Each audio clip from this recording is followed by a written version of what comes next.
Interesting. And now I'm not even sure if I can repeat the phrase. So let's get the day's diary. But has he trademarked it yet? He has, according to the lawyer, he already has. Oh, he has already Yes. trademarked it. So, yeah. So the president has trademarked Mambo ni Matatu. Yeah, so You just really actually get an I just invoice. said that he has.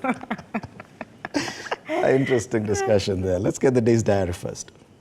Well, let's have a look at the day's diary, and we kick off with the 7th Cultural Turkana Festival, and President William Ruto will be gracing the opening of the Turkana Cultural Festival today. That is, the Turkana County is set to host the local and international visitors for the Turkana Tourism and Cultural Festival scheduled for October 12th all the way to 14th. This tourism and cultural festival is also known as Tobulongure, meaning welcome back home. And away from that, the National Police, the Constitutional Implementation Oversight Committee will meet with the Cabinet Secretary for Interior and National Administration to apprise the committee on the recruitment and appointment of persons to hold or act in offices, including confirmations, determination of promotions and transfers within the National Police Service, as well as compliance with the Constitution and the National Police Service Commission Act. And away from that, it is the World Sight Day. This is a special day that is commemorated annually around the world each year in order to focus on raising awareness for blindness and vision impairment. This day was first established by the Lions Club Foundation, and it was first celebrated in 1984. And away from that, the Committee on Communication, Information and Innovation will meet Communications Authority of Kenya on the Kenya Information and Communications Amendment Bill 2022, as well as review of mobile termination rates. Also today, the Energy Committee will hold a meeting with the Attorney General to discuss on the legal implications for terminating some of the power purchase agreements and the options available to the government, including the possibility of takeover of some of the thermal power plants in order to reduce the cost of the consumers. They will also discuss the possibility of exploring the mutual legal assistance principle in establishing beneficial owners of power companies registered in other jurisdictions. And today in history, on October the 12th, 1968, Equatorial Guinea gained independence from Spain. The United States recognized the independence of the Equatorial Guinea when U.S. President Lyndon Johnson appointed Albert Shearer ambassador to Togo to also act as ambassador to Equatorial Guinea on October 28, 1968. And that is what we have on our diary this morning. Of course, we keep on updating you as events come in. Time now to look at the dailies.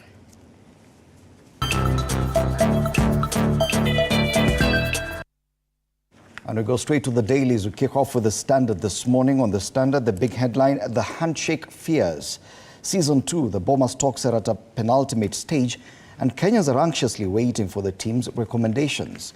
Will there be a closing of ranks between the two political formations? And if so, what next? And what does it mean for allies of both President William Ruto and Azimio leader Raila Odinga? The story has been extensively covered on page 6 and 7.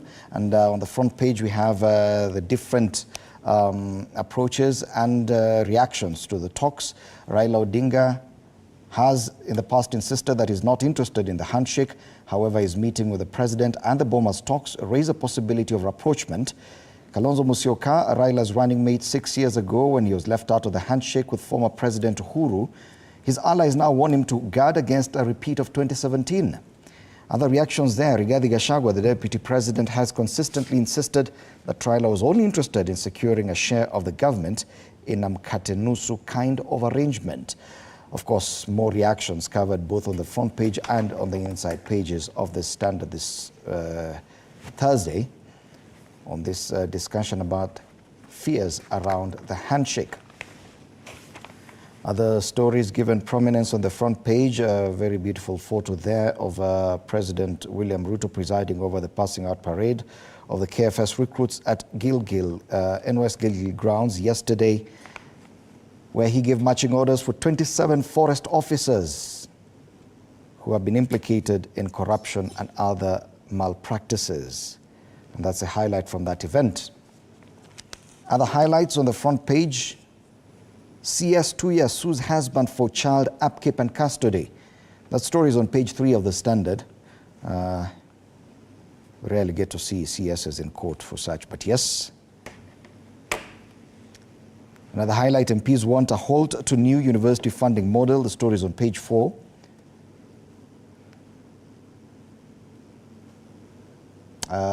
If we could move to the other side, the left-hand side, a village boy who broke Kipchoge's world record there. New marathon record holder Kelvin Kiptum's story is one of meteoric rise from obscurity to global fame. The story is on page 2 of the Standard. In the inside pages, stories that have been highlighted on the front page today: Britain's King Charles III set to visit Kenya. Elsewhere, inside loan app driving up suicides, and that's in the international scene, pages 22 and 23. On the real estate, Pull Out magazine, financing mismatch impeding affordable housing. And in sports, tumbling records, ask my shoe. That's on pages 38 and 39. And on the back page, page 40, why Yaya wants more African managers in the beautiful game. A former Manchester City and Barcelona star wants to see managerial diversity in professional football. The Ivory Coast legend is currently an assistant coach at Belgian side Standard Liège. And that's the Standard this Thursday. Well, let's have a look at the Daily Nation this morning. The top headline there: how Palestine-Israel war has divided Africa, and pictured there, whereas a majority of countries on the continent have not commented on the ongoing deadly conflict. 4 have expressed their support for the Israelis, while 8 have declared solidarity with the Palestinians. 9, however, have maintained a neutral position, painting a picture of big split in Africa.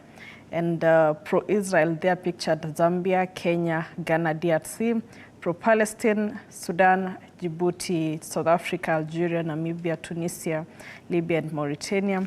And the neutral countries in that war is Uganda, Nigeria, Tanzania, Morocco, Egypt, Senegal, Zimbabwe, and Seychelles.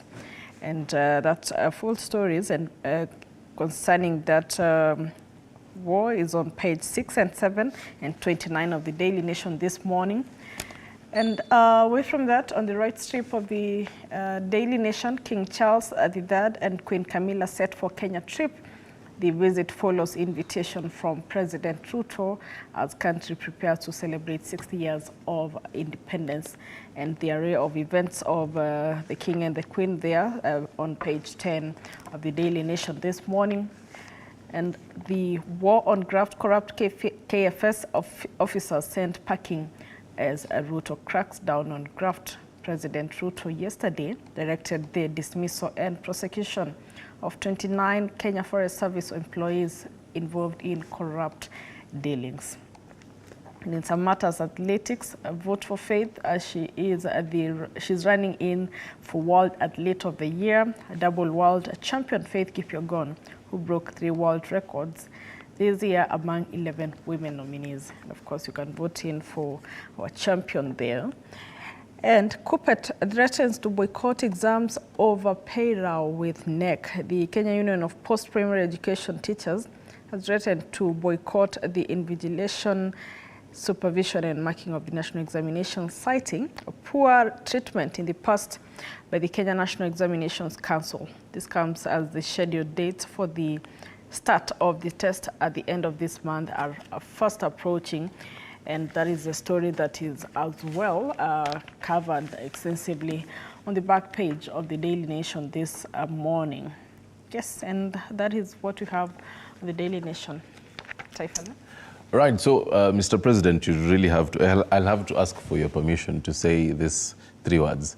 Mambo ni matatu ni haramu, because that we definitely have to do this review, and it's on the front page of Taifa Leo. Na gazeti la Taifa Leo ladokeza kuwa Rais Ruto aharamisha matumizi ya kauli hii, akisema mtu yote atakayetumia atahitajika kupata idhini yake.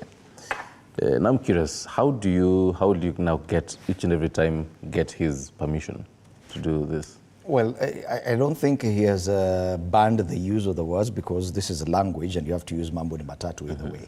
Of course, we are just making fun of that. But now using it in as far as, and the director says we have 3 words, watu ni watatu. But I think in terms of business, branding T-shirts. So if anyway you're going to profit shoes, by if you're going this. to profit, if at all, and I think possibly even as a political phrase, Yes. you never know. You might just be looking to extract some political mileage from it, Yes. Oh, yes. and so probably ahead of the elections. And it will be curious to see the place of mambo ni matatu, the phrase, in the 2027 campaigns. I think But it will be huge. Probably the slogan for 2027. You just never know. But you know, one thing about Kenya, things die quite fast. So by 2027, maybe it might not be even existing, or it might have died down. If you sustain it, it could actually be something. it could be Remember, such a culture. ODM actually just came from that referendum in 2005, where it was the orange versus a banana. And then the orange became chama. He said that chungwa anaweza kuwa chama. And it became ODM, and people forget where it came from. So even mambo ni matatu could just go the same way.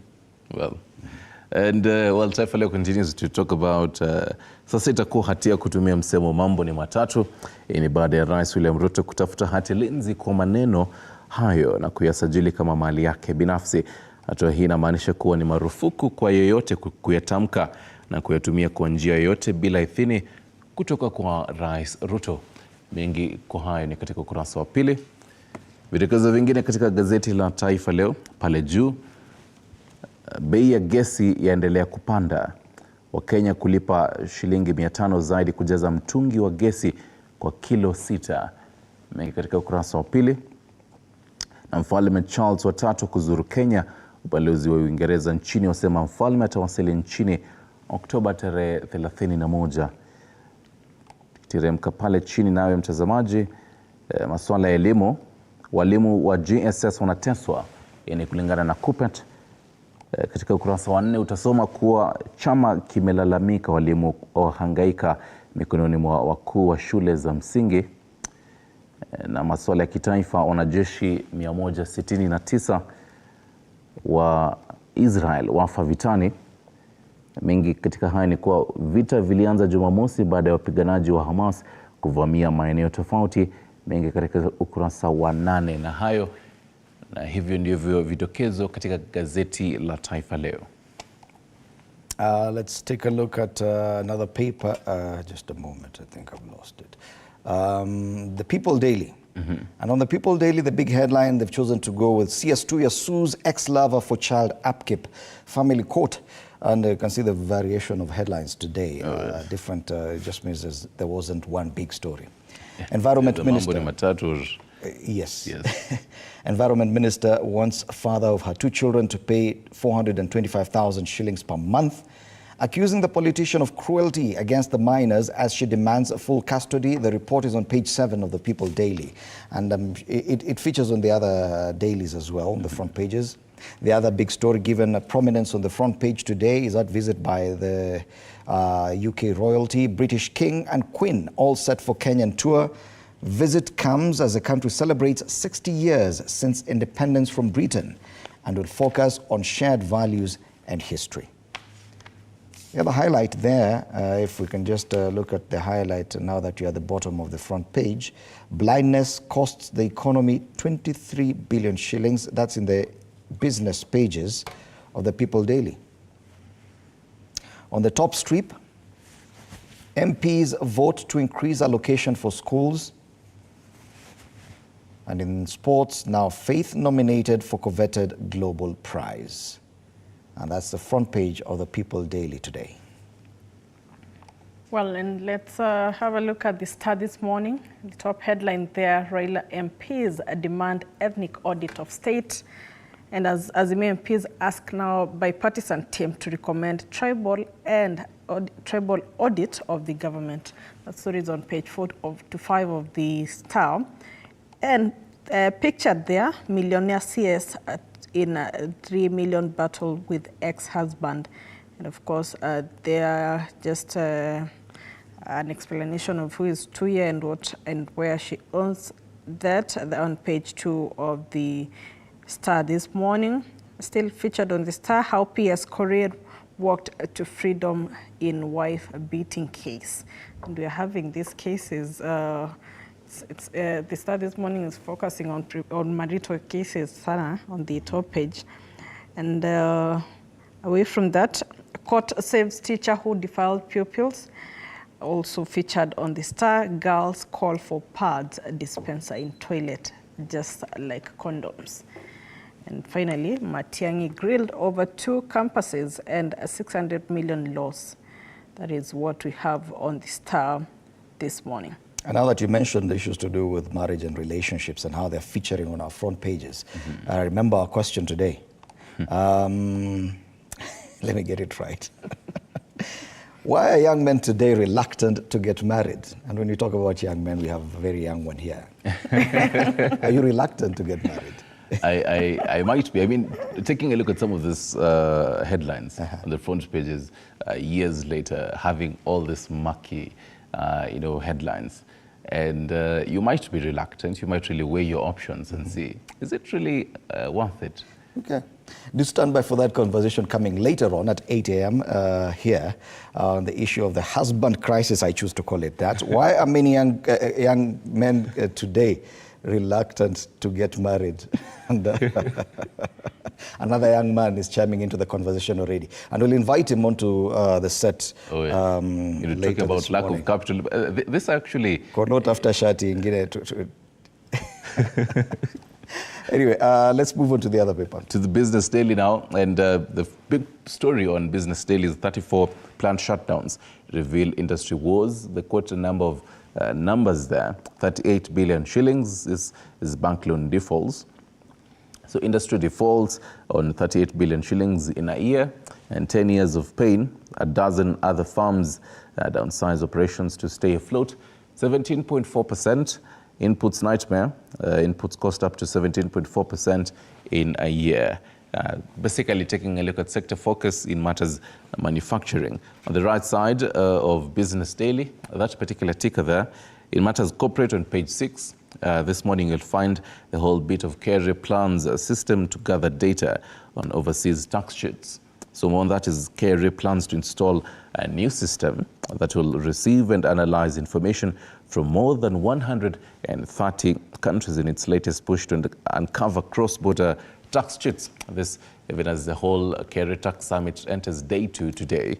And it matters markets on page 14. Gen Africa topples NSSF in assets portfolio size. And it matters intelligence, an op-ed there by Ambassador Bitangendemo. Access to the internet is no longer luxury, but a necessity in the modern world, yet millions still lack access. And finally, on the pullout on page 19, Nairobi's growing inequality through a reporter's lens. That is on the Business Daily this morning, and I believe the end of the Kenyan Papers Review. Yes, let's now cross the borders, and today I want us to start with Tanzania. There's one headline that has really caught my eye. Kule Bongo, habari kuu kwenye Mwananchi. Just saw it. Habari kuu kwenye gazeti la Mwananchi leo, siri ya kuongeza makalio matiti. Waliopata huduma hiyo, madaktari waeleza sababu, gharama zake. Wanaume watajwa kuchangia hali hiyo. Hospitali ya Mlongazila kuanza upasuaji huo mwezi huu. Na shilingi milioni 48 ni gharama za juu ambaye mteja alilipa kurekebisha maumbile yake ya maumbile nje ya nchi. So now they have it inside. They get these services inside within the Tanzanian borders. Kule Bongo, interesting. Sana. Na bado inadokeza kuwa ndani angelipa shilingi milioni 15. Lakini hizi ni shilingi za Tanzania. Yeah. Habari kuu pale, siri ya kuongeza makalio. Other reasons to go to Tanzania. Someone has just done the mathematics. Thank you, Emmanuel. He says 48 million shillings is about 2.8 million Kenya shillings, and that's what you pay outside of Tanzania. So it should be much cheaper within the borders. Yeah. Interesting. Interesting. Habari zingine kuu zilizopewa kipaumbele kwenye ukurasa wa mbele wa Mwananchi: utajiri wa watu wa Dar waongezeka. Ripoti ya Benki Kuu yataja kiwango cha mamilioni wanachopata kwa mwaka. Yaeleza pia jinsi mfumuko wa bei unavyowatesa vinara wa uzalishaji chakula. Habari kamili kwenye ukurasa wa 14, 15, 16. Vidokezo vingine kwenye ukurasa wa mbele wa Mwananchi: mahitaji yaongezeka, usafiri wa mwendo kasi. Kwingineko, ZEC yatupa mapingamizi ya CCM ACT. Kwingineko, kiwanda cha meli kujengwa Kigoma. Habari nyingine kwenye ukurasa wa mbele: waliorudi shule baada ya kujifungua wafikia 8,000. Habari kamili kwenye ukurasa wa 4. Pale juu kwenye Mwananchi: kule Tanzania, Israel yaita askari 300,000 wa akiba. Na hayo ndio mambo yaliyopewa kipaumbele kwenye gazeti la Mwananchi kule Tanzania Alhamisi ya leo. Let's have a look at the Citizen in Tanzania still. And the top headline there this morning is why Central Zone is a magnet for bank loans. And the Central Zone has registered the highest growth rate of loans issued by commercial banks thanks to heightened economic activities in Dodoma, Tabora, Morogoro and Singida regions in Tanzania. Numbers there: 25.8 million is the sum. This is the sum in trillions of shillings in loans issued by commercial banks in the 2022-2023 financial year, according to the latest Bank of Tanzania statistics. And still on the Citizen, government unveils incentives to boost cashew production in Tanzania. And 129 million shillings is a shipbuilding investment in dollars. Yes, investment in Kigoma set to boost trade. And also featured on the Citizen is Israeli jets pound Gaza as death toll on both sides soar. And that is what we have on the Citizen this morning. Right, in Kampala, finally, as we wrap up the whole paper review, the two stories on Daily Monitor: number one, local council 1 and 2 elections take shape. So what you should know, Daily Monitor giving you a whole bit of this, extensive on page 4 and 5. A week after the Minister of Finance announced a 58 billion billion Ugandan shillings kitty to cover village elections across the country. We take stock of the available positions, what it will take to participate in the polls and the process. And they have their photos of head of the State House Investors Protection Unit, Colonel Edith Nakalema on the right, and the head of State House Anti-Corruption Unit, Bridget Andre Isoke in Kampala. Another interesting bit there, in matters of relationships, a love built on mutual understanding. This is on page 24. Hopefully you can actually find this piece even as we discuss matters relationships this particular morning, and why young men are actually reluctant in getting into the whole institution of marriage. But now to the caricature. Yes, let's take a look at the cartoons today, and both cartoons on the Daily Nation and the Standard. Oh, I think on the Daily Nation it has to do with Kenya, but the expected visit of King Charles III and his wife later this month. And someone is rolling out the red carpet, but the carpet is covering a number of things, including colonial past, reparation and apology. So we are rolling out the carpet, but burying a lot underneath, even as we prepare for the visit of the royalty, the King of Britain, King Charles III, and his wife Camilla. That's a cartoon on the Daily Nation today. And well, on the Standard, Standard this week has decided to go focus on international. Gado decided to focus on international matters this morning. And this entire week, actually, satirical bits. For Thursday, on page 14 of the Standard, what is happening in Rwanda? The incumbent president there, Kagame, saying that he's seeking a 4th term. And, well, his crowd, well, all the mouths are actually zipped. And there's a man there, or probably someone down there says, well, they are actually smiling. speaks on the whole freedom of speech and basically the whole freedom of speech in Rwanda. And Yeah, interesting. Someone is asking there, why are they all smiling? But it appears those are zippers, yes. not smiles.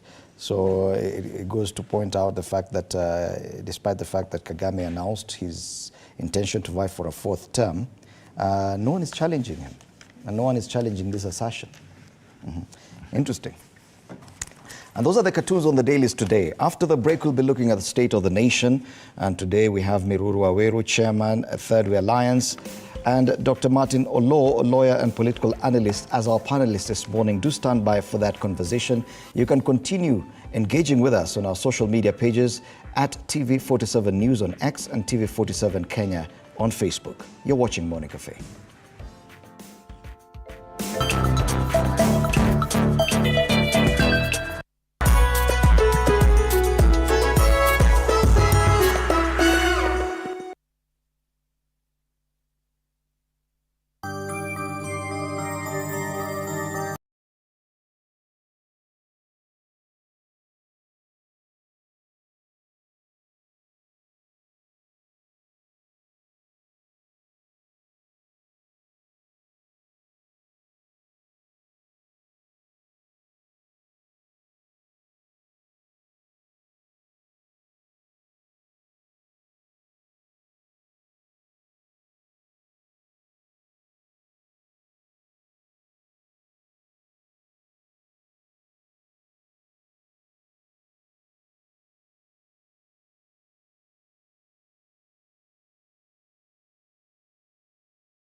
Back, you're watching Morning Cafe on TV 47 with me, Fred Indimuli. We now want to take a look at State of the Nation. What's headlining this morning? And on my panel this morning, I'm privileged to have Miruru Waweru, chairperson at Third Way Alliance. Karibu sana, it's good to have you in studio. Thanks. On my right, Dr. Martin Olo, lawyer and political analyst. Karibu sana, Daktari. Asante. A lot to discuss from the headlines, and we'll talk about the handshake and what's going on with the National Dialogue Committee. There's also the very interesting one on which is headlining on Taifa Leo with regard to Mambo de Matatu, and the Uhuru factor from earlier in the week, and whether or not anyone stands to benefit from being close to the former president, Mount Kenya politics as well. But before we get to that, the Daily Nation today has decided to go with matters Israel-Palestine war. This is very interesting, and it breaks down the number of African countries that have, are pro-Israel in this particular latest fighting, pro-Palestine, and those that have remained neutral. Interestingly, Kenya is among the only four African nations that have declared support for Israel. And this came very early on. And the question is, could this be another diplomatic gaffe on Kenya's part? Remember what happened immediately President Ruto was sworn in as president, and his communications team was ready to tweet about Kenya's relationship with Sarawi, and later on deleting that tweet. After that, there have been so many things, including promises by the then Foreign Affairs Minister about job opportunities and education opportunities for Kenyans in Canada, which was later rescinded, and they found out it was not true. Within a year, the CS for Foreign Affairs was relieved of his duties. That ministry transferred to someone else. And then now this. And questions do arise about Kenya's foreign policy. Do you think that this, declaring support for Israel very early on in this debate, was the right thing for Kenya to do? Let's start with you, Miru. I think it's too early for Kenya to make a decision on which side to take. Because, for one, this is a United Nations this problem emanates from the United Nations. Because the United Nations created Israel in 1947. I also find that both the Palestinians and the Israelis, they have long conflict, which has not been the United Nations and where the big boys, the US and whoever, they have taken sides. They don't want to solve that problem. If that problem were to be solved, people can sit on the table and solve it one day. But the geopolitics of the world, there's various interests there for people to keep on fighting. And war is business in this world. War has never solved any problem. If you look at what the US has done in the recent past, Afghanistan, Iraq, Libya, they have never solved any problem. So guns will not solve problems in Israel. And I think Kenya should not have taken sides in the first place. They should have looked for a way to tell Israel, Palestine, sit down, talk, look for a solution. Mm-hmm. Yeah, a lot can be said about President Ruto's interactions with the foreign governments and entities, and he's been very proactive out there. He's gained a reputation as being a Pan-Africanist, a leader in issues to do with climate change, climate negotiations, and all this. But so many of his pronouncements, of his moves, have been questioned, and there seems to be a lack of a clear foreign policy. Do you see that, and do you see that as a possible weakness of this administration? Fred, first of all, thank you for having me this morning, and to say that we do have an idea of what our foreign policy is as a country. And if we want to understand it, we need to take a historical trip around it.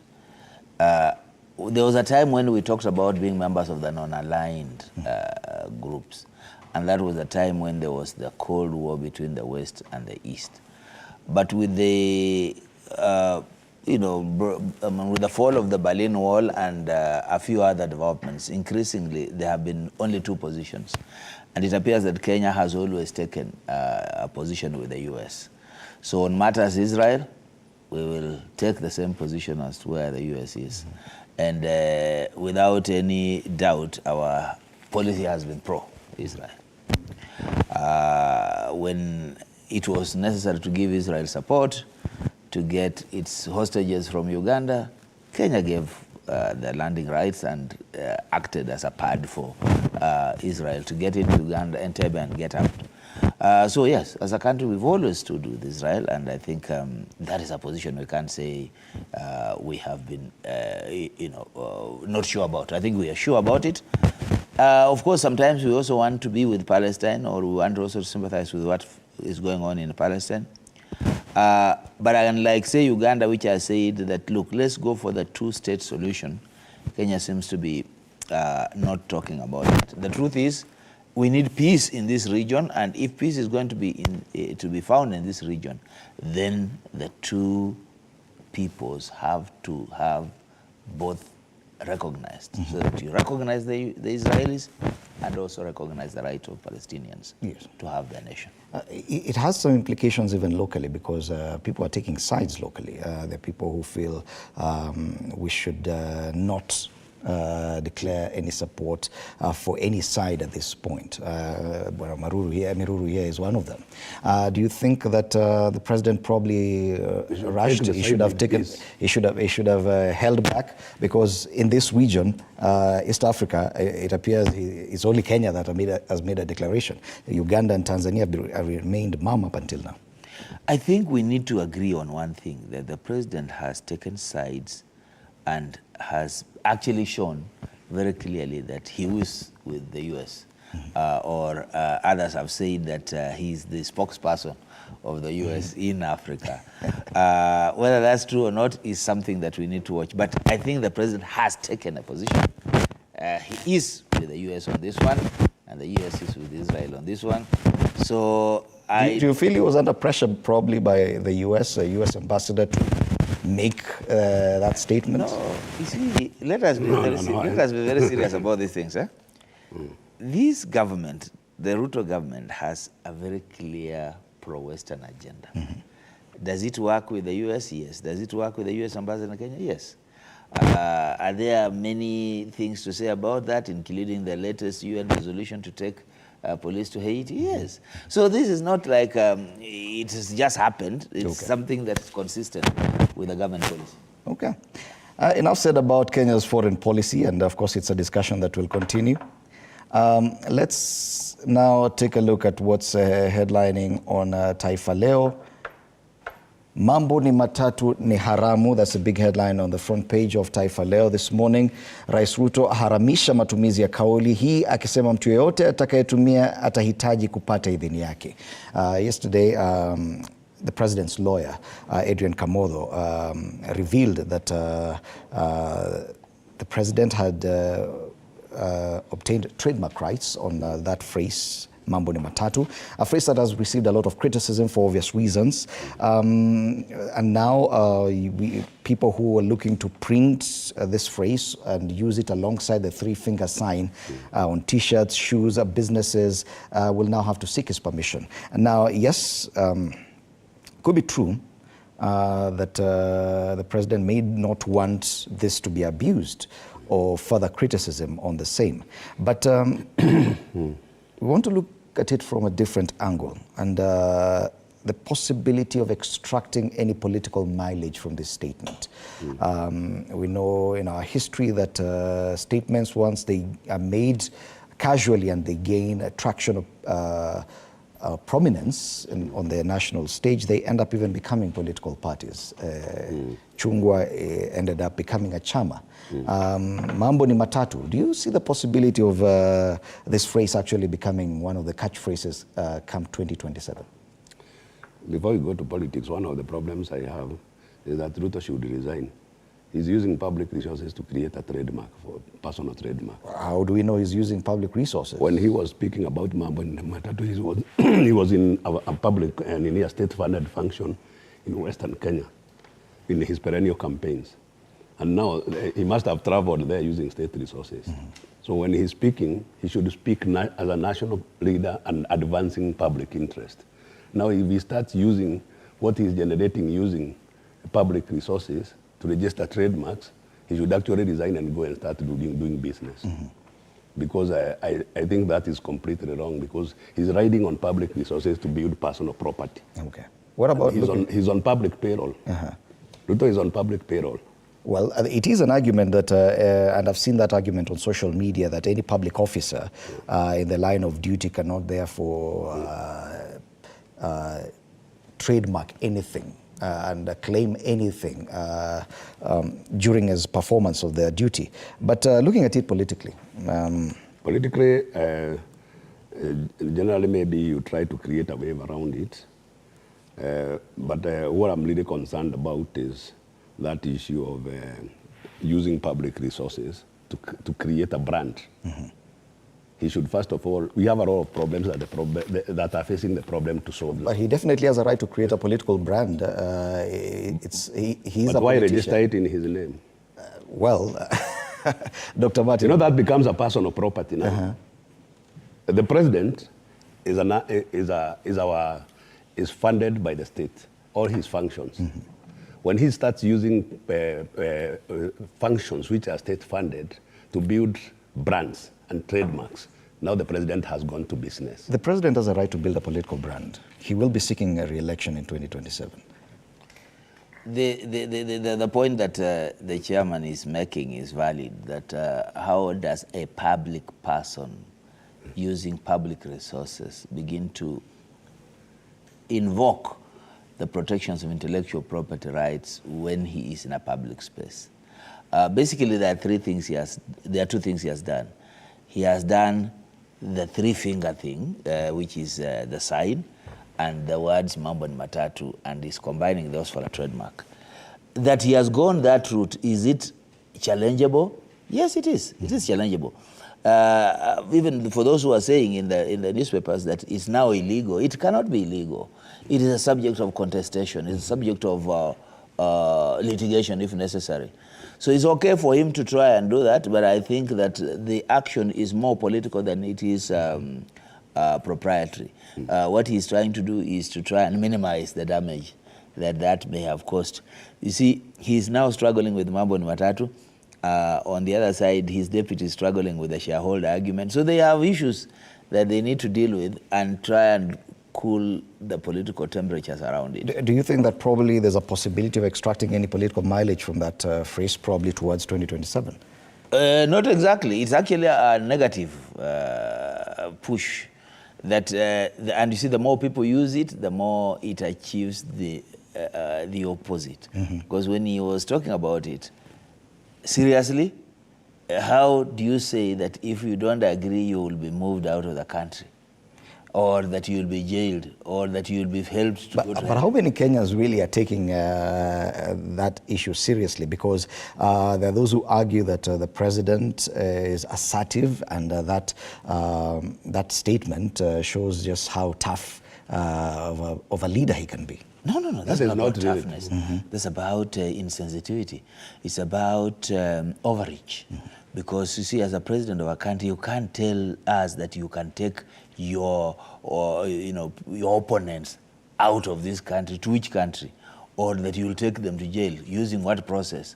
Or that you'll help them to go to heaven. Is that why we elected you? Yet we've seen the president over and over repeat the same statement. If at all he was not comfortable with it, would he still keep on using it? You know, I don't know what was really in his mind when he was making that statement. Immediately thereafter, after 2 weeks, we wrote to him.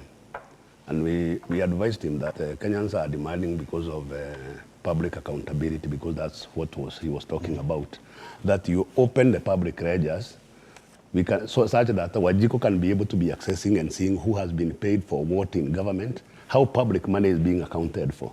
They have not responded to date. We'll be going to court very soon about that issue. Because, you know, a government is like a company we all of us own in this country. And we cannot be waiting for audited accounts to come out at the end of the 3-4 years so that we know the position of the government. We need these ledgers to be opened. Okay. So when he was talking about accountability and threatening people, I thought when we wrote to him, he could have implemented that the next morning. Just linking the IFMIS system to the internet. Actually, Ruto is a beneficiary of an open, transparent election. When he was elected, the 34 A's were all over on the internet. You couldn't do the maths for yourself.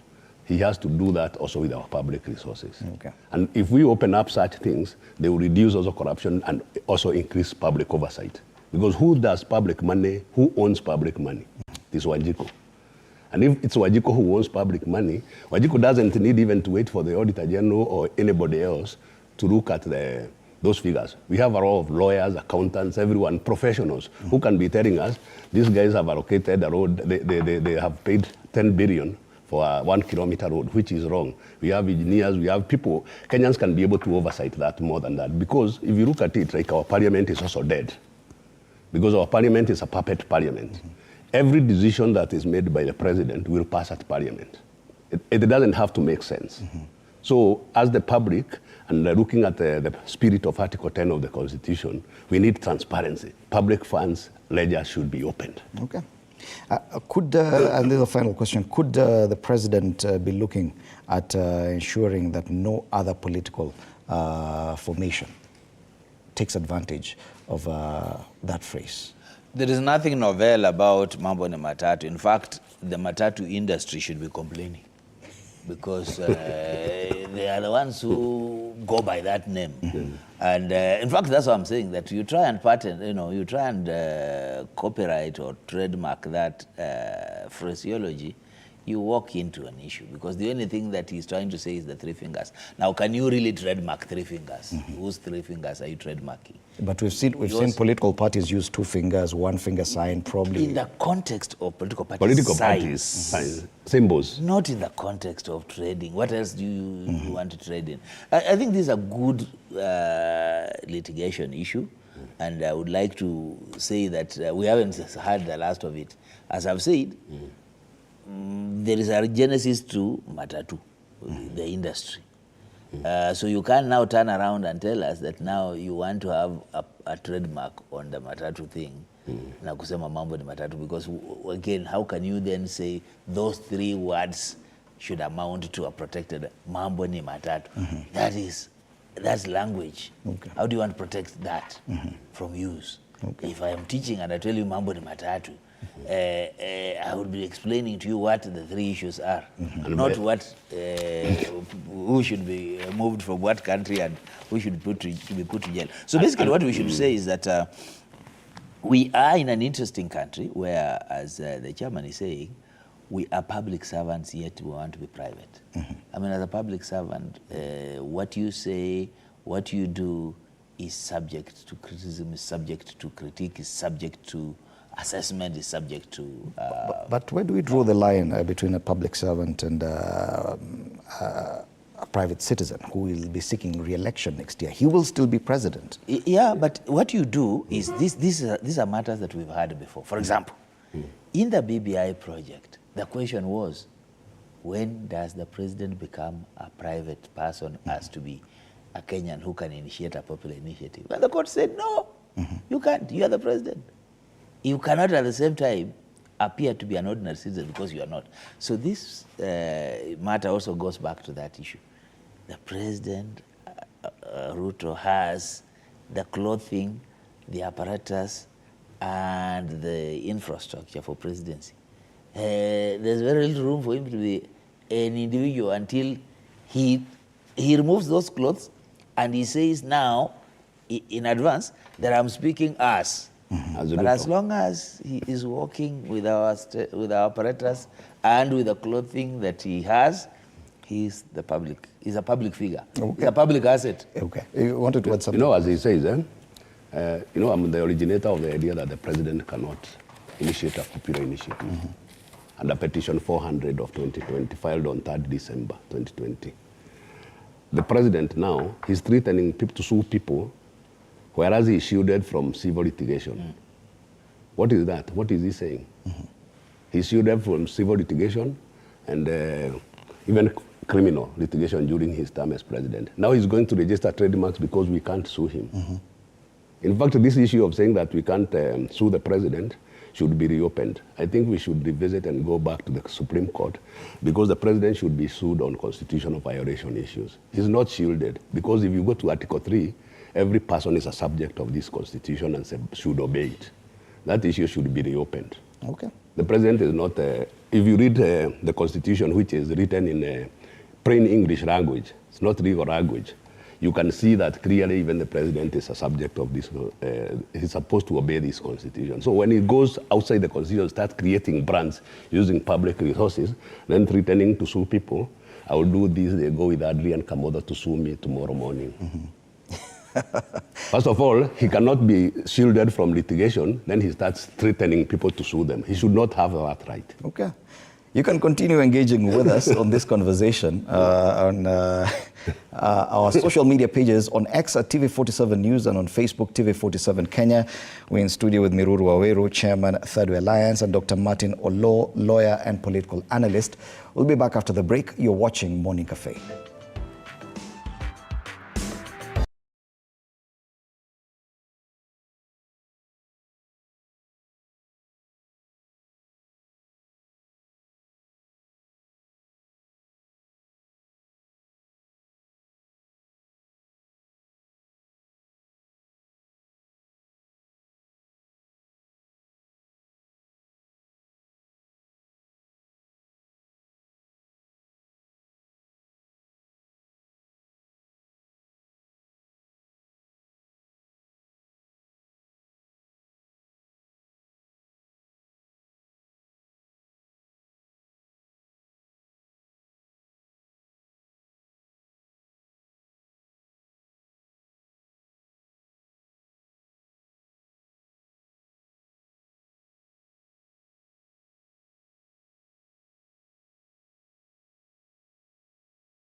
Martin Olo, lawyer and political analyst. And just before the break, we tackled issues to do with our foreign policy and that mambo ni matatu now that the president's team says that that is now a registered trademark and you cannot use it without permission from the president. Let's now move on to politics. And the Standard this morning gives us this headline about the handshake fears. That's a big headline on the Standard. It talks about the Bomas talks being at the penultimate stage and many waiting anxiously for the team's recommendations. Will there be a closing of ranks between the two political formations? And if so, what next? And what does it mean for allies of both the president and the Azimio leader? I know the Third Way Alliance dismisses in total anything that's happening at Bomas of Kenya. But you have to admit that there will be some sort of consequence from this process. Whatever that consequence will be, it could be more political than actually or even constitutional, because there are some discussions on reviewing some sections of the law. So we cannot dismiss in total that it will be totally inconsequential. You see, it is not mostly about consequential. It will be consequential, like even the BBI. But there's always a trend. These two groups who are in Bomas, they have always worked together in politics. Raila has worked with Ruto. The same way Uhuru had worked with Raila and Ruto. They're just playing games of musical chairs and nothing more about it. The end game of this process will most likely be another constitutional amendment process. Because Ruto may go to public and talk about hakuna kugawana viti, hakuna mambo ya viti, but when he goes back to the office and starts implementing, now he has a prime minister called Prime CS, something that is not even in the constitution from Mudavadi, because he wants to play some tribal regional politics. You know, President Ruto is a very cunning politician. He, during the day he will say, no, we cannot do tribal politics. But the reason that he's uplifting Mudavadi to seem like a prime minister is to please the Western region. That is all about it. But now, at the end of the day, this Bomas talks is just a waste of public resources. A waste of public resources. Even if it leads to a possible review of the Constitution? It will not. It will not go through. There will be no constitutional amendment that will come out of this. But there will be a proposal which will also be not heard anywhere like the BBI. Some of us know such things are already landmines. There's no process of constitution that will come out to this process and go through. Dr. Olo, it's a waste of public resources. do you share in those sentiments that it's a waste of public resources? Purely inconsequential? You see, he's the politician here, and in politics, everything is important, including perception, including just the show. What is happening in Bomas is at least a climb down by Ruto to go down and have a conversation and to allow some kind of talk or dialogue. So that's important politically, because then the opposite is stay up high there and Raila stay in the streets. So what they're saying, look, we can talk as a country. And there's nothing wrong with dialogue, it's okay. What you're raising, which is important, is the legal element to it. Now, the legal element to it has been clothed by saying it's a parliamentary initiative, so that's fine. But what is likely to come out of it are proposals, I agree. What will those proposals amount to? Obviously, there are two things. They are going to have some legal things and administrative things and some constitutional issues. The question is, how will they prosecute those constitutional issues? And whether some of those constitutional issues that they may want to come up with will meet the threshold that the Constitution has already established in terms of what amendments you can do. My worries are that there is a misunderstanding of what this basic structure or the constitutional architecture is. So when you tell me you want to introduce a leader of opposition, unless you look through the entire architecture of the Constitution, that very supposition fails, because the way our Constitution is made, there is no such thing as opposition. You have government, and this government is in parliament and judiciary and executive, and in parliament you have minority and majority. So you don't have opposition, so to speak. So you can't create a leader of opposition in the current system of parliament representation we have, unless you want to fix it through. Same thing to the national executive. The role of presidential system and how we built it up means that executive power is vested in the presidency. And the president shares that with his cabinet secretary or the cabinet. Now, you can't have a prime cabinet secretary in the sense of entrenching into the If you do, you are overreaching in the Constitution. So there will be things that will come out of this that when we see them, and I'm saying when we see them, right now we don't know what they are, we will then know whether they are constitutional or otherwise. And how do you decide that? Litigation. Let us call a spade a spade. These Bomas talks are about personality, cult politics. As we talk now, there's a leader of minority in the Senate, there's a leader of minority in the National Assembly. What that means is that the opposition will use the leader of minority to advance opposition politics in both houses. But because Raila is not the leader of minority in both houses, that is why we are at Bomas.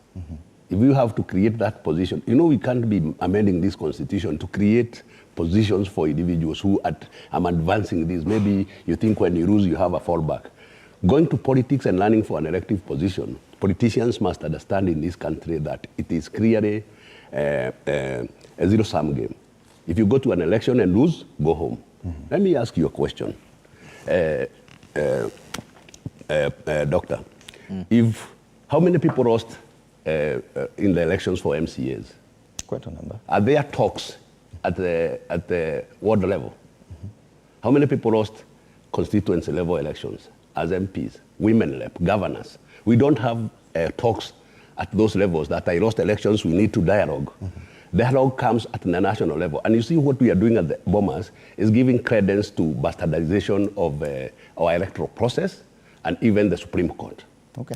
Yet there are other issues that have come up. Once the Supreme Court, you see these talks came out of something that is being called like a contested election. Because once you come, you take yourself to the Supreme Court, you litigate, you lose. Don't take people to the streets. You see what the chairman is doing? Because that is criminality now, okay, which we are trying to cure. You see, that is encouraging criminality in politics. Okay. No, what the chairman is trying to do needs to be separated. Going to the Supreme Court is going on matters legal. Supreme Court on matters legal didn't find any reason to interfere with the Constitution. But it is not the Supreme Court that didn't find. Wait. The litigants didn't bring anything. Wait. Okay. No.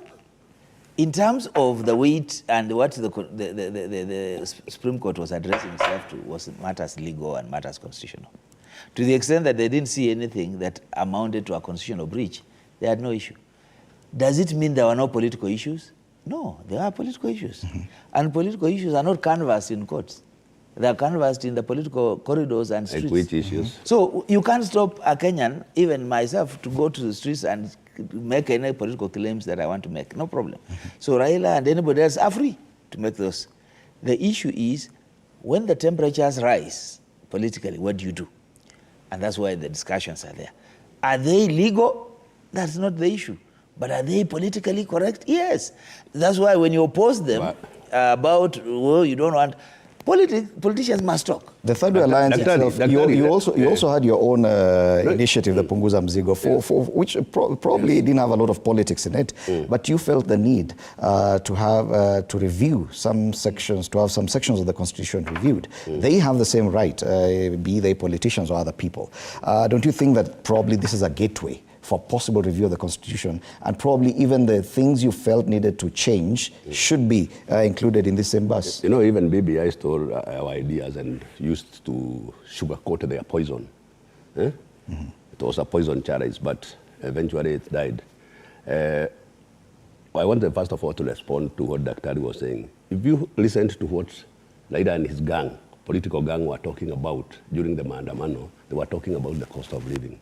In fact, it has escalated higher than it was when they were in the streets then. That was not an issue before the Supreme Court. It was not an election issue. But it was only being blown out of proportion. The cost of living was blown out of proportion? No, the issue was being blown out of proportion because they were not on the eating trough. When they were taken back to the eating trough, the cost of living now is not an issue. They are seated somewhere in Bomas. You know, you don't discuss some of these things.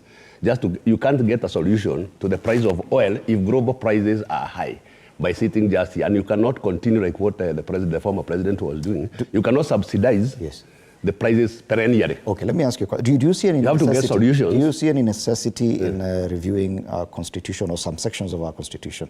Yes, there is. Our Punguza Mizigo initiative proposals are still live. Like I would ask you, what is the reason that we pay an MP 1 million shillings in Kenya, whereas we cannot pay a secondary school the same money, 1 million shillings? We think we are of the school of thought that we should pay an MP the same equivalent salary with a high school teacher. Most high school teachers are graduates. You need the constitution to do that. Don't you think that probably some of these we reduce issues, the cost of running government? Generally, cost of running. Don't you think that probably some of these issues can be canvassed through this fresh new way?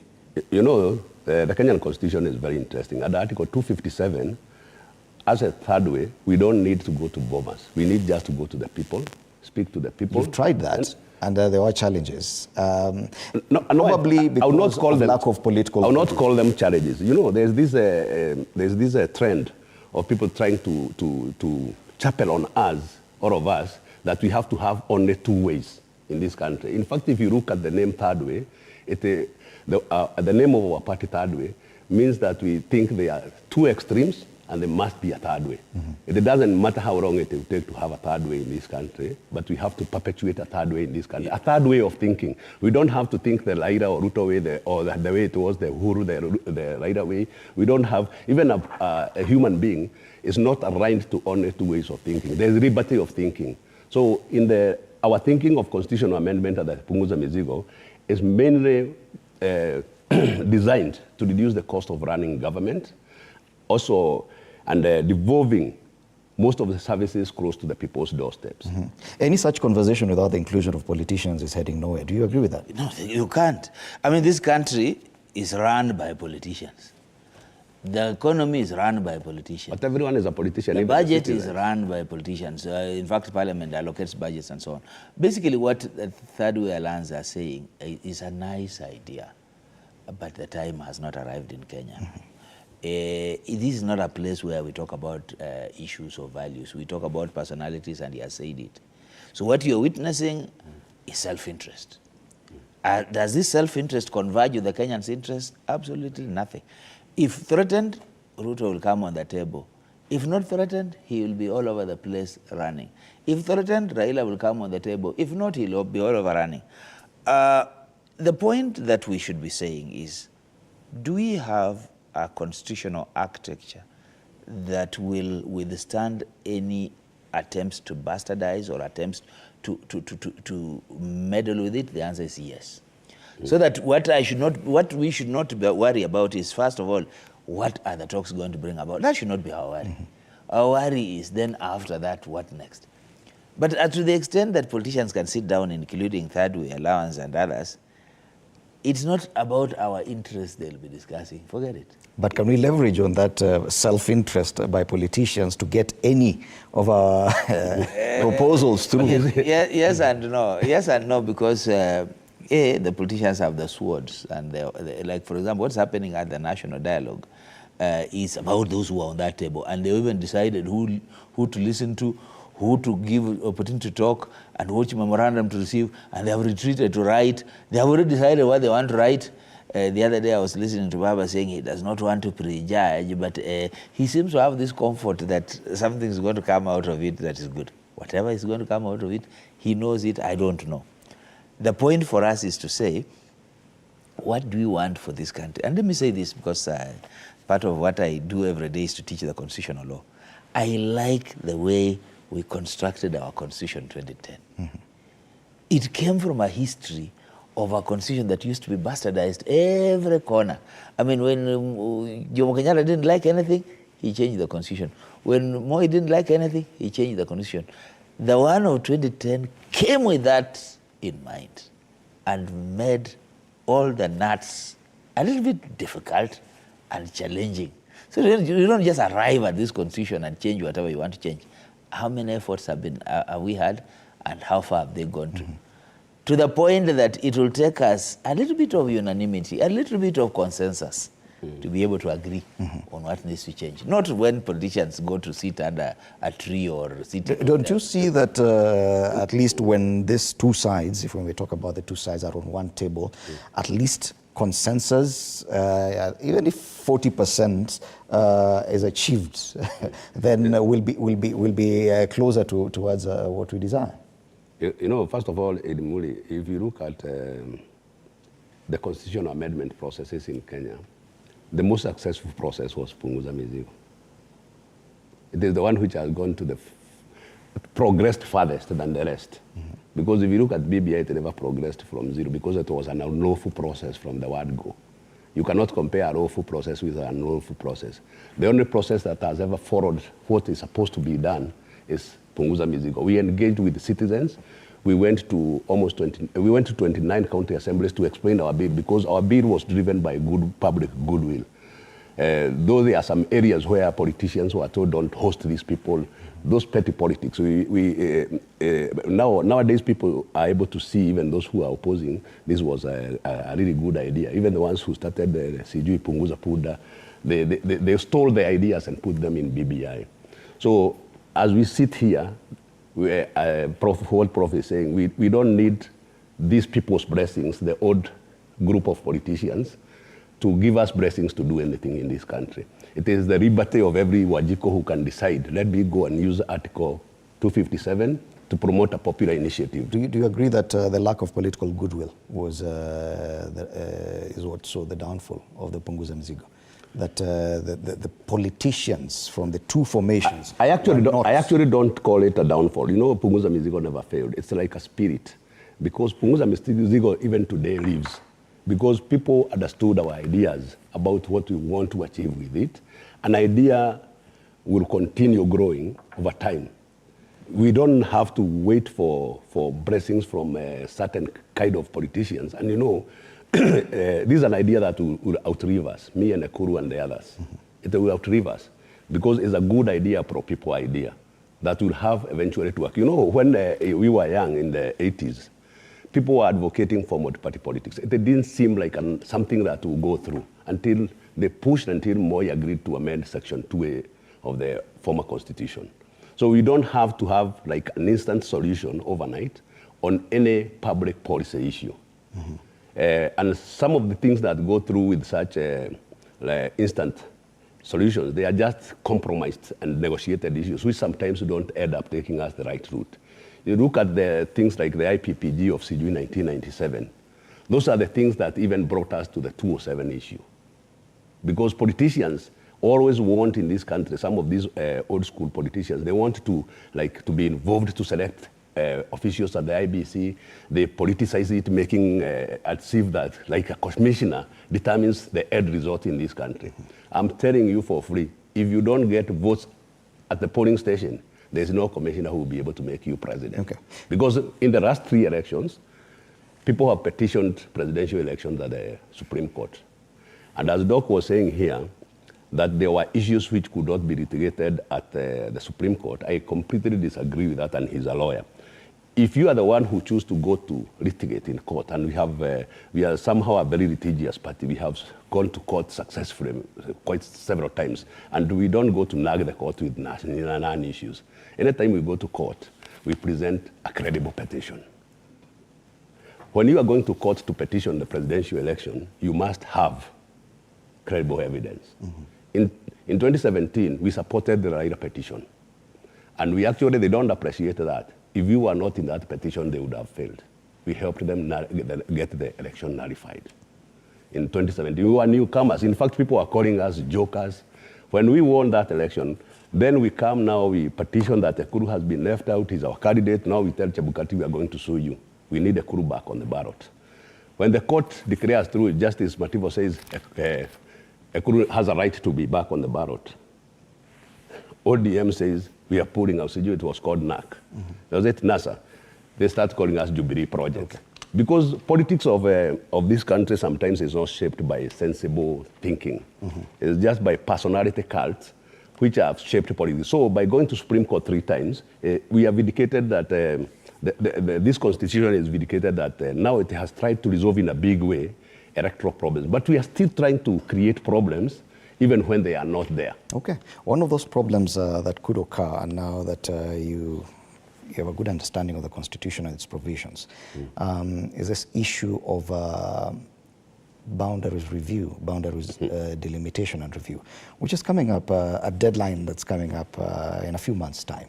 It will be the very first time that we are testing the temerity of this constitution in as far as those timelines are concerned. We've seen some provisions of the constitution 13 years down the line, they're yet to be fully implemented, like the 2,000 gender rule.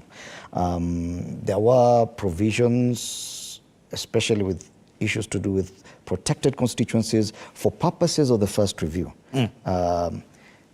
What happens now that we still do not have an IEBC in place? We don't look likely to meet this deadline by March next year. If we say these talks are not going to be consequential, what happens then? You know, if our political order is threatened, politicians will gang up. And this is why it's important that we say that the political order is threatened. There are enough interests around the protected constituencies to let that clause come to a sunset without a solution. And some of them have to do with the democratic representation. I believe that there are enough issues around representation, particularly within the larger populations of Mount Kenya and others, that for sure are being swept under the carpet when we meet and say we want to increase counties and we are looking at small tribes and we are saying each tribe must have their own counties, and this is about national resources and how the resources will then be, what are you telling bigger populations? That they can have their challenges, whereas minorities have their way or have their larger than life. And there are issues in this country that are now increasingly coming onto the table. When you go to the sparsely populated areas, which tend to be getting more resources, what is that resource being used for? There are cases where, for example, counties are sponsoring students to go to universities, TVETs, and so on, because they can afford to put a lot of the resources to that level.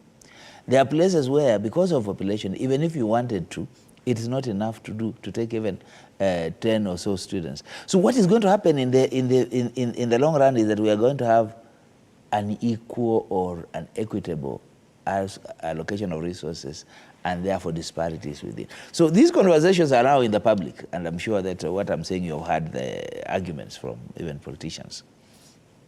We must re-look at what our boundary is about, and therefore the earlier we are able to agree on what kind of animal we want to have in the name of IEBC, the better. When Chairman here is talking about, it's our design. We seem to have decided that political parties must be involved in selection of referees on politics.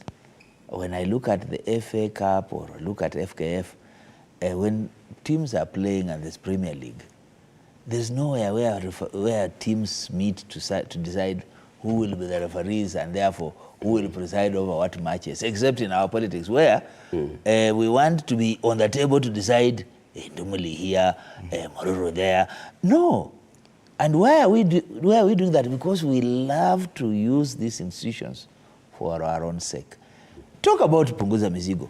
There is nothing in this constitution that you need to add in order to reduce Mizigo. For example, we have said commissions should have a minimum of 3 commissioners.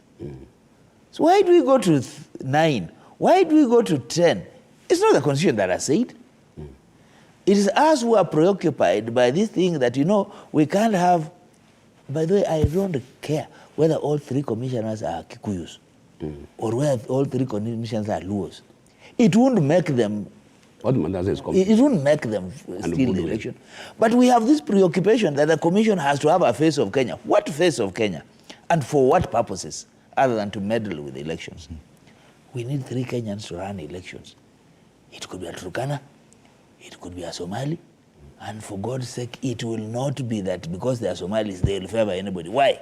Because the system is there, the constitution is there, the structures are there. So it is this preoccupation for us to want to see our people, to want to see our regions, that is messing up IEBC. IEBC can be, and by the way, we know it. India, the biggest democracy, only has 3 commissioners running elections. The biggest, the world's largest population. We want to run elections with 9 commissioners. We are not happy. We could even make them 17 or 20 for all we care. That is not where the spirit is. The spirit is what is our value system? What is our belief system? Do we really care that if we put this chairman there as the chairman, he will be fair, he will be for all of us? If that were to happen, it really is not about who should be. It's that we are values. If you look at our system, the problem has not been IBC for a long time now. Yeah. Maybe before in 2007 or sometimes like that. But from 2013 coming backwards, if you look at the disputes, the most contested election is the presidential election. But even when these the losing candidates go to the streets or in courts, you never find their governors, their senators, their MPs saying that IBC is a bad institution. They uphold those results, go report to their jobs for the next 5 years. We have to cure this malady of people thinking that you can't lose a presidential election and go home. Hillary Clinton got more votes than Trump, but lost on the college votes. She never caused chaos in the US. We have to have a level of, Hillary Clinton, I think, was born the same year with Raila Odinga. in 1945 or 46. There's age mates. We have to bring some sanity and maturity in politics. When you go to politics and run for president, the first thing you should know is that that is a zero-sum game. You either win or lose. And once we do that, the country will stabilize. Because even if you lose in an election, you have a role to play in this country. You'll continue doing the things that you do, unless if you know that there's nothing else you can contribute outside being president. Okay. Because if you are as a popular person and who has other abilities, you can use them and also do a lot of change in the country. If you look at someone like Elon Musk, is he elected? He's not. He's never run in politics. Has he employed people? Let us see these politicians who lose go and do such things. Okay, okay. Let them create jobs for people. Okay, on this issue of... But if they cannot even do that when they are out, why do they want to fight over the just public resources? On this issue of boundaries review, because it is a pressing need, because of the deadline that is coming up, it would appear, and I think Dr. Low made a suggestion that it's probably not in the interest of the political class right now to have the boundaries review. Probably they would want this clause to go to its sunset without it being put into effect. In fact, I think that is one of the biggest debates currently, and we've seen even the Deputy President talking about the creation of about 10 more constituencies for the Mount Kenya region. This will be the big debate going to 2027, boundaries review and how many new constituencies. What I've really been wondering is, which law did Ruto use to set aside the processes that are already in place in law? It is not the president who has done it. It is expected that the IEBC, once in place, it would conduct the delimitation and review of boundaries. You see, there's the president who has refused to kickstart the process of recruitment of IEBC. No. Let's not say that. I think the president has, and there is even a panel by the law. It's there. The panel. So why did it? Selection panel. Yes, there's a selection panel. It's not the president. On this one, please, let us give him a little bit of the benefit. But he had to stop it because it was continuously going to run the roughshod. Because basically what the other side was saying is that you want to have your own IEBC. So he stopped in his tracks. So today, if he does nothing and he lets the law happen, the selection panel will go on. Of course, the end result is that the people that he'll be given are the ones he's going to choose. But they're exactly the same what I've said, that he stopped it. No, he didn't stop it. But on this one, let's also be the political, you are the politician here. Let's see the political processes, that what was good for him politically. To just run with this process and then be accused of having an IBC of his own, or to stall it a little bit so that he could allow a discussion around it. So the wisdom of stalling it, I think, to me, is a good idea. Politically, yes. Legally, there's no basis for it. But politically, there is a basis for it, because you don't want an outcome, a proper legal outcome, to be embroiled in matters of legitimacy, because then legitimacy and legality are different animals. You could be legal, you could have, just like the president who was elected, but that's the legal process. Like you were saying, the Supreme Court was not about legitimacy, it was about legality. Once you have said, okay, the legal process has been followed, the rest of the questions become political questions and become legitimacy questions. Okay. Now the question now comes... If there's anyone who is losing legitimacy, let me tell you, if you look at the last election, out of 22 million voters, only 14 million voted. What does that tell you? 8 million people did not want either of the two main candidates. And that is why they could not go to a polling station to vote. In fact, in one aspect, the last election was one of the most bad elections. Because like me and Ekuru, do you know why we were knocked out? Chebukati went to tell us rubbish that we need to bring our degrees certified by the universities where we were. So at that time, he's referring to Ekuru as Dr. Ekuru. I don't know whether he heard Ekuru had been in a medical school. The other time in 1997, even if he was in a medical school, he was a doctor, he still would have had at the basic minimum degree. Gentlemen, but it was such choreographed this that... issue of the boundaries review, because so I still feel...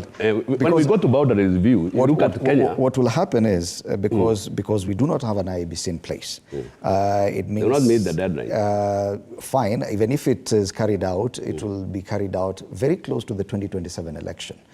It is the kind of effect that boundaries review and delimitation too close to an election, what kind of effect it can create. That is what I'm concerned about. One of the things that first of all should be done we should not first of all go directly to the boundary reviews now. We should first of all even go to the registration of voters, we know, and also I think we had a census which could be the basis anyway, but now we need the IBC commission to start functioning. Because if it won't function, the boundary review will come now to us. It was supposed to be done actually before the last election. It never happened. And you see the population growth has skewed now. Some areas, constituencies need to be increased because of population growth. There are usually constitutions like Ruiru has a huge population, some other areas. But you see our constitution architecture, the way it seems, is not very majoritarian because they are like protected constituencies where they don't have to have the same share of population as. But they're only protected for the purposes of the first review. The second review is due. If at all it does, because Maruru says that we could probably just ignore and not have this delimitation before. But is it possible? I'm not saying we ignore. And important. I also said something which I think when you quoted me, I don't think you got me. I said the issue of boundary review is too important for politicians to let it expire. Yes. They'll find a solution around it. And the reason is that there are interests that they cannot ignore. And these interests are about the protected constituencies. If people lose those constituencies, politically, that is a powder keg in the hands of the politicians, number one. Number two, this is not an easy conversation. It's not an easy conversation because of our skewed approach to it. When he's talking about that this country is not about majoritarians, what is it? We seem to want to protect the interests of minorities at the expense of the interests of the majority. And that in itself is going to be our challenge in boundary reviews. When you hear the politicians in Mount Kenya speaking about one man, one vote, do they have a point? They do. Can you ignore it? No. So at the end of the day, we might want to think about our constitution again in terms of representation. What is this preoccupation around many constituencies, around counties? It's about resources. What is the main argument about CDF? It's about resources. What's the main argument about counties? About resources, the allocation of 15%. But has this constitution as it is made it possible that we do not have to contest around representation issues, around constituencies? No. The intentions was that if you create two levels of government, the county and national government, and you make resources available at counties with a certain percentage, you sort out our issues. He's talking about Punguza Mizigo. And in one sense, I want to fault his leader because he was in the committee of experts. He was part of this constitution. What we needed to have done is to actually devolve more resources so that much more resources would have been at the counties, not 15%. The question for me is that what happens to 85%? Where is it used? That's what I wanted us to do. Where is, yeah. So for me, if we can decide that we want to devolve, and we say, because even the law says it and the constitution says it, that after we devolve to the county, let's devolve further to the sub-counties.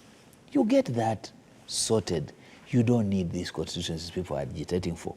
You don't need more counties that people are agitating for, because then you will see devolution go down. The problem is, we have only so much resources, but we want the CDF fund, we want the Ward Development Fund, we want the county fund, we want a national fund. I mean, we are duplicating. Today we are talking about the village councils, village elders having money or being paid. The same system in the county has village elders also being paid. Now, surely, we only have so much resources. Nothing stops us from being frugal and from being accountable at this stage. But our appetites and our legis, our feeling that we need to be everywhere is our problem. Why does the national government want to be in a village? A village is already being superintended by the county government. Why don't we have what the constitution has already said, that any arm of government or any part of government can delegate to the other? Why can the national government delegate to the county certain things. And it's true, this argument about the delimitation of boundaries is definitely affected by CDF, Yes. which the courts have already declared unconstitutional. Yet that's the yardstick we use to try and push for more... No, it's actually wrong to give MPs money to run because their roles are oversight and other issues. And that we should ensure if you are going for parliament, your mind should be out of the issues of resources. Let resources go to the levels of government that are supposed to manage resources. I want also to put, to correct the position Dr. Ali has taken by accusing Dr. Aukot to have been in the No, I just said the fact. COE, and they did not allow more devolution of resources. If you read the spirit of the Constitution, it talks about at least, not at most. They did not trim it at the top. And also you should understand, you are a lawyer and you understand the constitution-making process. A constitution is a negotiated document. It's not the ideas of our court that were imposed on the constitution. There's many, many ideas. There was a lot of juggling by politicians, by various groups to come up with the constitution. So that's it. That said, now we come to the issue of resources. I didn't see us focusing so much on the 15% that is devolved, whereas like more than 80%, we don't know where that money is allocated to. You see, when we have to come to issues of allocating the money that is left at the national government, the 80%, where does it go?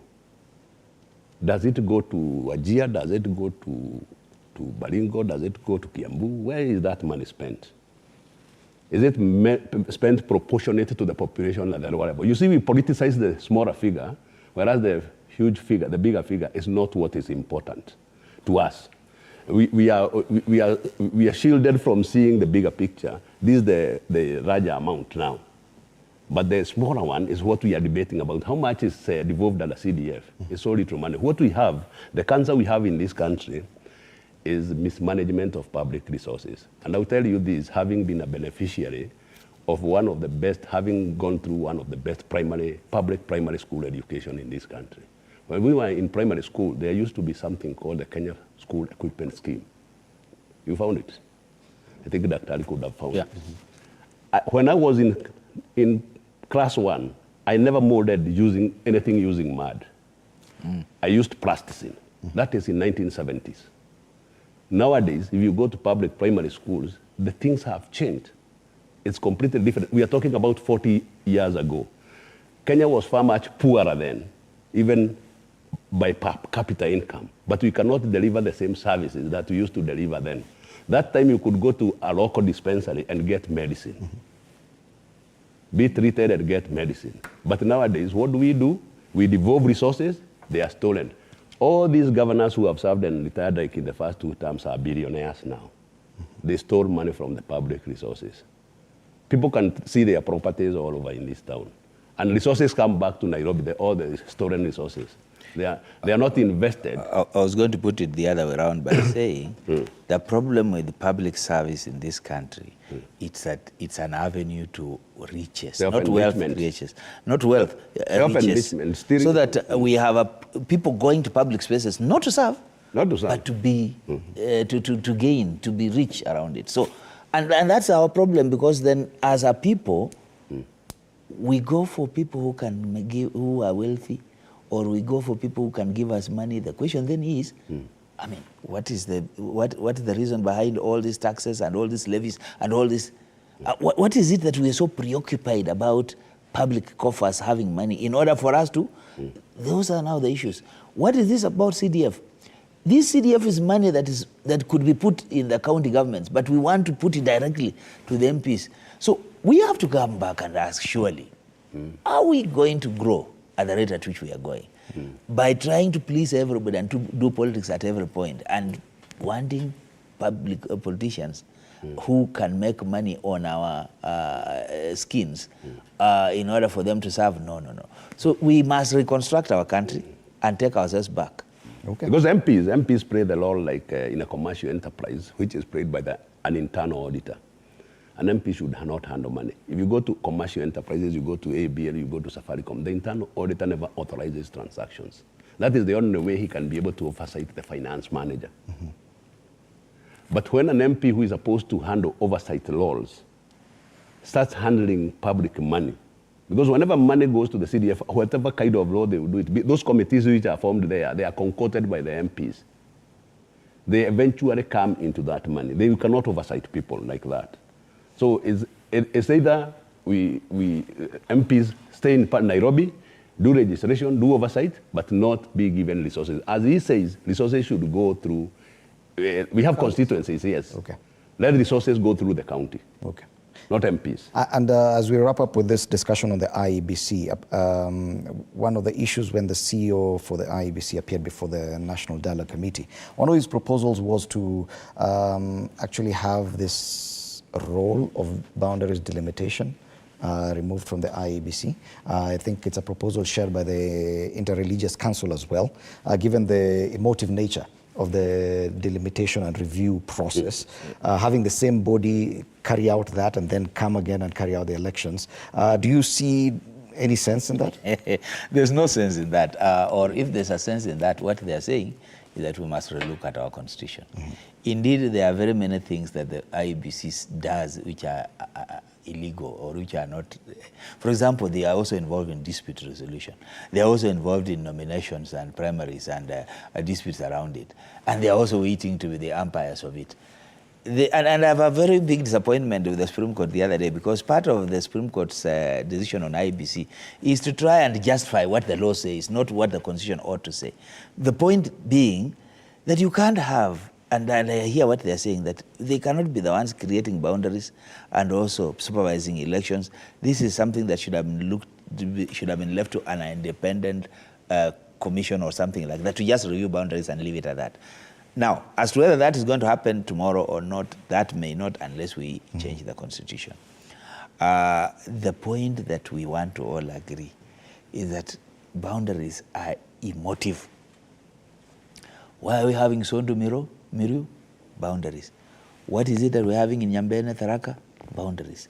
Generally in this country, when you look at the land courts and whatnot, boundaries.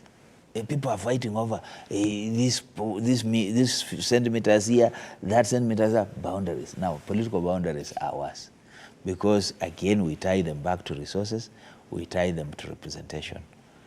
We need to revisit, and I thought the third way should be the ones leading us on these ones. Our approach to representation is our problem. If we want to solve some of these issues, including issues of boundary disputes and including issues of gender representation, we should rethink how we have put it in the Constitution and try and see what proportional representation has done, could do. We should stop, if we want to make our elections better, let political parties be the ones that make the politics, do the politics. And when you win, you are the one that posts members of parliament. That's what happens in South Africa. So you vote for ANC, then ANC decides who is a member of parliament for Juja, who is a member of parliament for Kasarani, because the fight is not at that level, it's at the political level. And that person goes to represent, goes to oversight, goes to do all those things that then an MP should do. As long as we have CDF and as long as we have this approach to representation, we cannot get boundaries issues sorted. You know, some of the issues like sharing resources are issues with goodwill from Parliament. We can be able to sort them out on the equitable distribution of resources. And, you know, resources are distributed in many ways, even through employment. Like if you go to the TSC, the military, the police, how did you distribute the recruitment of people? You know, those are things that have to be also open and align with the spirit of Article 10 of the Constitution. Like recently, young people applied for some jobs which were advertised by the KRA. And I know several young people who were even told, apply this job, apply this. None of them ever got a reply, even people with above grades of better grades in Form 4 with this from C+ upwards. So you are wondering, eventually even KRA did not see the need of writing back to them and telling them that you didn't qualify or something like that. And they told them to apply. You see, this issue of transparency, nobody knows even when interviews were done. There was no public shortlisting.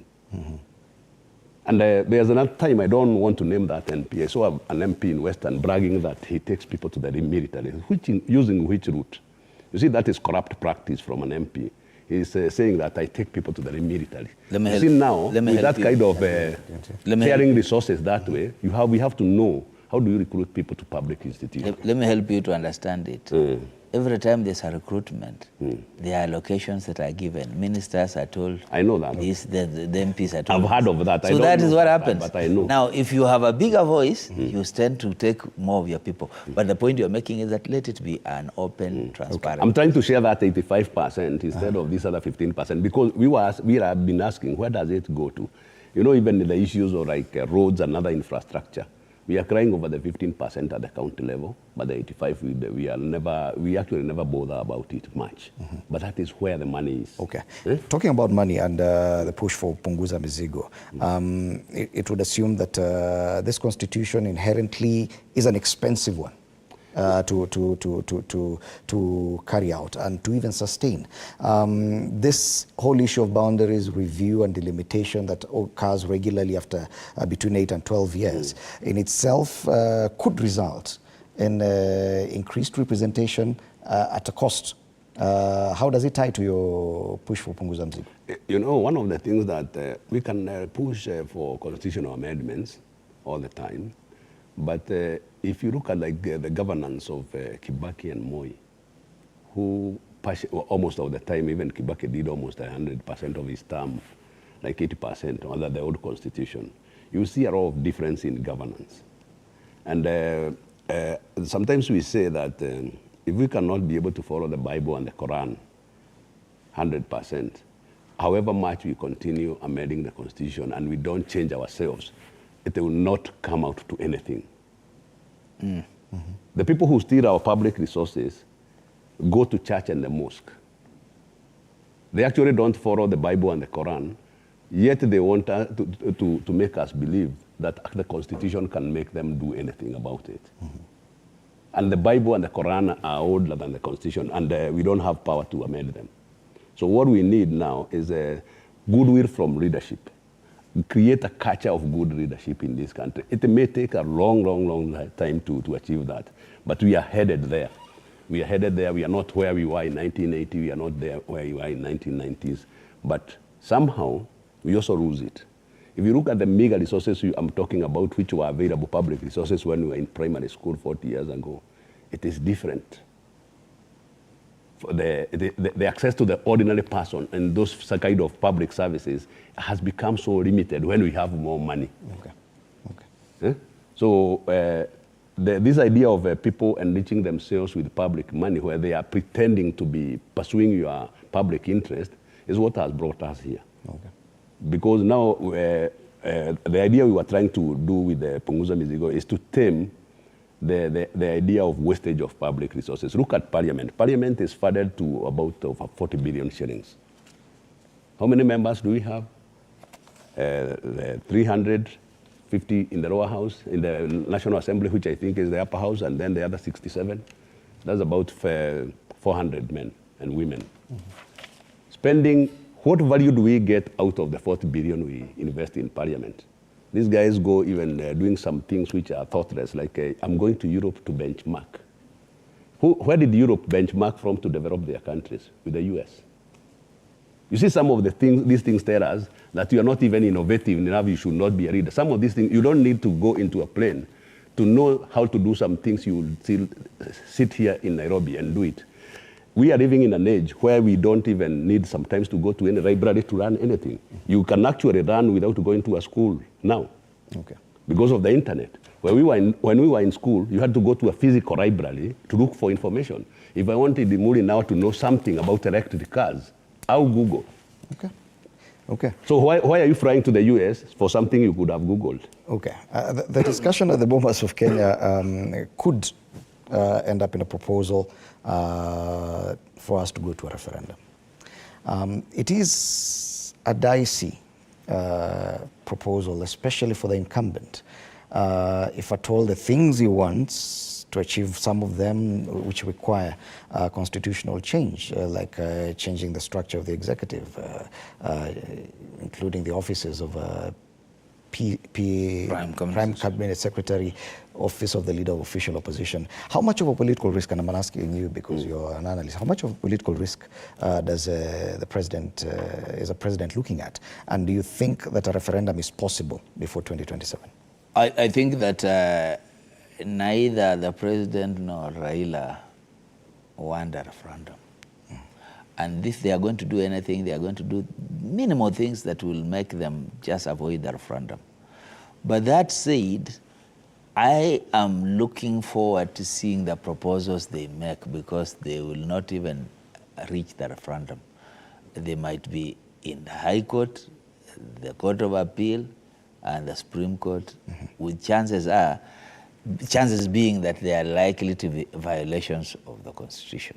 Because what the president wants to do, unless you have a very surgical, structural interventions of the Constitution, you won't achieve it. For example, you don't just introduce a Prime Cabinet Secretary and introduce a leader of opposition without relooking at it. And the moment you begin to relook at it, it will begin to affect terms, it will affect offices, and it will get us towards a referendum.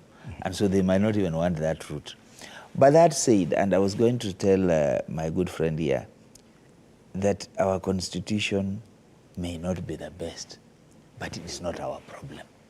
That's what there are countries that have, the US Constitution is this tiny. It has only, for over the last 300-400 years, been amended 28 times. And it works for them. A lot of issues they don't agree on, litigation in court, the Supreme Court decisions become part of the Constitution. What we need is the circumcision of hearts in this country. We just need to change ourselves and decide that we are going to be this kind of people. Because we are people who, even if we were given, and you've said it, we've been given the Bible, we are not living by it. We've been given the Quran, we are not living by it. Even if we were given a model constitution from heaven itself, we will not lead by it. We will not live by it. So let's stop thinking that the constitution is our problem. No. It's actually not even the cost of running government. Yeah. If you look at Singapore, Singapore is the size of Nairobi, but with a bigger economy than Kenya. I've been hearing people say that we have some counties which are not viable, what. You see, if a county doesn't have, let's say, like for example, Tana River, they have a huge land. You may not have the population, but if the people in leadership there decide to use their money progressively, that county will have some value, because viability is about how you use your resources in viable projects. Okay. Eventually, that is why you see Singapore, which is the size of Nairobi, actually is at a higher level of development than Kenya, not because even of the constitution, but the spirit of the leaders who are there, Kinalin, Kuan Yew, and whatever. Because you may have a Rose constitution, but if you give it to the wrong drivers, it won't work.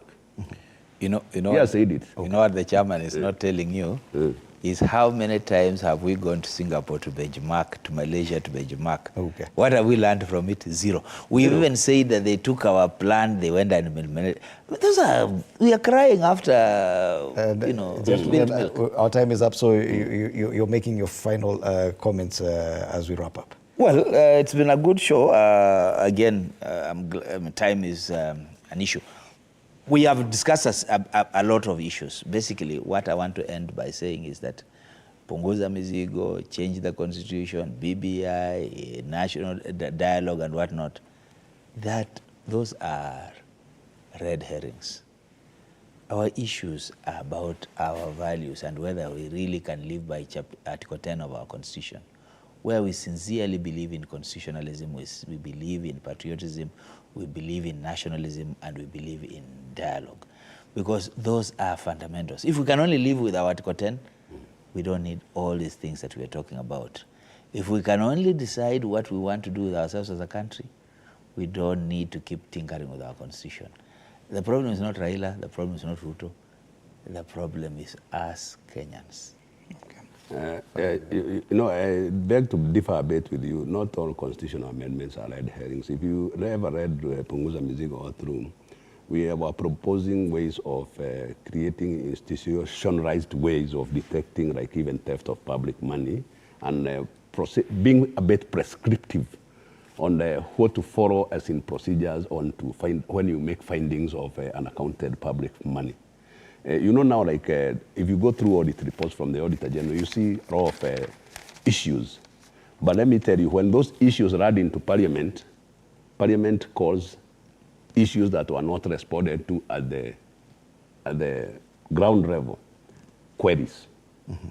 It's an issue. You know, when I practice in audit, an auditor doesn't put things in his report if you ever responded to them satisfactorily. Mm-hmm. People who are not qualified accountants in Parliament go to water down findings of the auditor, calling them queries, then inviting the same people who were unable to respond to the auditor so that they bury those issues. It's like rewriting an audit report. So our proposal in Punguza Mizigo was, let's get a way of implementing the issues that there are findings there. Okay. The findings of the auditors should be actually some of the basis of prosecution, so that you see why we are unable to fight corruption in these countries, because of selective prosecution. We prosecute people because you are not aligned to me politically, or I hate you, you are not my thief. If you are my thief, you are safe. But if we have a methodical way, and that's why we are saying open these public books, so that we can, even as, you know, in Kenya you can initiate a criminal litigation against someone, even privately. I know I've finished my turn, but Kenya, as long as you have MPs who are Kenyan. But if I can be able to download payment vouchers and all documents of government from a website, I can be able to prosecute. Individuals can be able to do that if the government is not willing to do it. But the information about public spending is being hidden by government. Okay. Thank you so much, Miruru Aweru, Chairman, Third Way Alliance, and Dr. Martin Olo, lawyer and political analyst. Our panelists this morning, as we look at the state of the nation, we've discussed quite a number of issues. What is going on with the National Dialogue Committee, the possibility of a constitution review or a relook at some of the provisions of the Constitution, that curious mambo ni matatu trademark registration by the President, and also Kenya's foreign policy. Thank you so much, gentlemen, for your very well-considered opinions. Allow me to go through this editorial comment as we come to the end of this session. Now, celebrating Kenya's political sports heroes, rather, is not just a matter of national pride. It is a recognition of their hard work, dedication, and commitment to service. It is important to acknowledge that our athletes have consistently excelled at various global competitions. They've won races, broken records, and represented Kenya with honor, earning respect and admiration worldwide. Now, this level of consistency is not something to be taken for granted. In many other countries, these achievements would be celebrated with great enthusiasm and passion. While the Kenyan government and some private organizations have played their part in rewarding successful athletes, it is regrettable to note that there remains a general lack of public enthusiasm in genuinely celebrating our sports heroes.